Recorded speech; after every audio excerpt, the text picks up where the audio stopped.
We're talking with Chris Duane. Now, Chris, before the break, we were talking about what it might look like. Let's say it's fall, the dollar collapses. Are we looking at riots? Are we looking at martial law? Are we looking at a breakdown of society? Paint this picture for us. Yeah. I think that you're going to see the country divided in two separate areas. And I think it's quite easy for people to see that in being in an urban area during an economic collapse, where food and fuel stop getting transported because there is no, that there is no currency to exchange, and that all these markets are going to collapse, and most of the jobs are related to some sort of paper shuffling.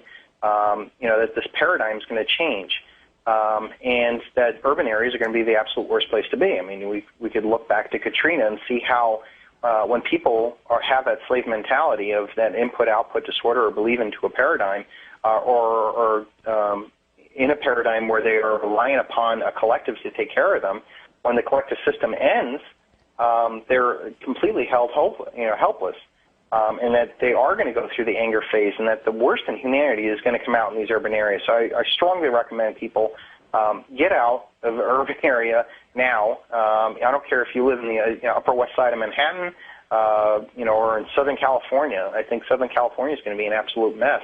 Because here you got 20 million people packed into an area that does not have a lot of water, food, huge amount of racial diversity, economic diversity, and unfortunately, when things go bad, people tend to blame each other.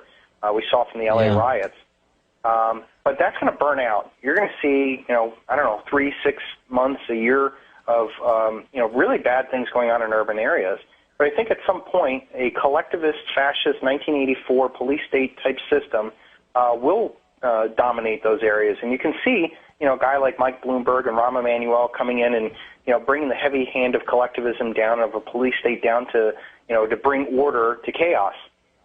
And I think what will arise out of that is a lot of these economic, urban areas, after they get, really beat up, you're going to end up with a very 1984-like police state where you're going to see cameras on the corners and checkpoints and, all sorts of controls that they would love to, introduce if given the right scenario. So I think that's one, future that I see, coming down the road for most of America. And that's for people who, can't get ahead of the curve, that are stuck in this mentality. They'll actually welcome a police state. They welcome a welfare state now. They welcome a warfare state now. They welcome that. And to me, that's that urban area. But the rest of the country, I think... Go ahead. Well, not to be a conspiracy theorist, but I kind of see the groundwork for that happening already. I've seen city after city cut back on police and fire, and I keep saying to myself, well, that's the number one role for a city to do. Why would you cut the police and still keep the park department? Mm-hmm. And I'm thinking, well, if there is a crash, then the people will actually welcome and beg for some sort of federalized implementation of law enforcement. Because please help us, because we can't provide for ourselves. Exactly. The thing that I am most excited about is the people who can get ahead of this curve, who do have, real ideas about what's going on, are moving out to the country. I moved from probably the 5th most affluent town in the country, Summit, New Jersey, where we had our business.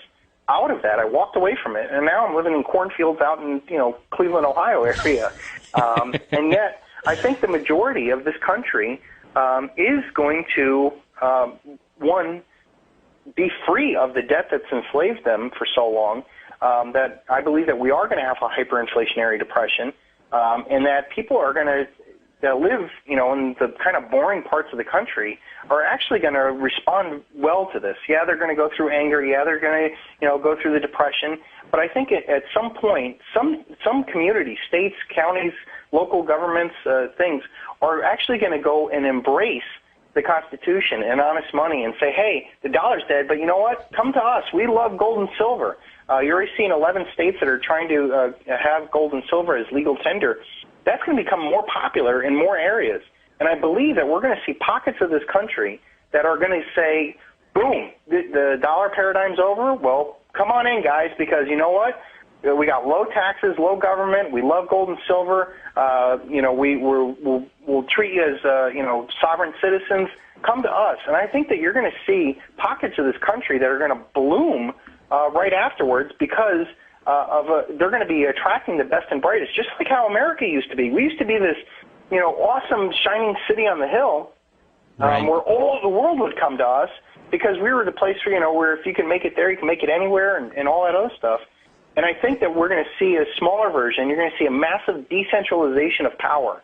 That's another main theme that I see going forward. We've had this centralization of power for the past 150, 60 years. But when this dollar collapses, the elite will no longer be able to have everything centralized, and that people will no longer believe centralized power because they'll be shown to be completely ineffective. And actually, those people who would let us down this road are actually, I believe, going to be running for their lives as things go bad. So you're going to see this massive decentralization of power. People who will start to, start using either gold and silver as barter. Food is going to be much more important. Farmers, I think, are going to be. This is another great theory, another great thing. So, and I'm sorry to talk so fast, but I feel like I got so much on my mind. I know these breaks go by so fast. Just as much as paper wealth is not going to be valued and real tangible wealth is, like gold and silver, the same thing that humanity is going to value jobs and, skills. So in this paradigm, those that benefit the most off of it provide absolutely nothing of real value to the society. They're the lobbyists, they're the marketers, they're the politicians, the Wall Street brokers, hairstyle, all these really things. These are the most highest paid people, the actors, the sports people. Those are the ones that are benefiting the most off of this debt paradigm. And yet in this paradigm, the people who actually do stuff that are real value are not valued at all. The electrician, the engineer, the farmer, people who actually do something to provide real value. And in this paradigm, they're not valued at all. But I tell you what, when this dollar collapses, you're going to see masses of humanity start to value the farmer, the electrician, the mechanic, the guys who can fix and do things. They are going to be the new rock stars. They are going to be the new celebrities in their areas, and they are really going to be the ones with the skills that they're going to benefit the most off of. So when I suggest to people, get your wealth out of this paradigm and get it ready for the next paradigm, get ahead of the curve.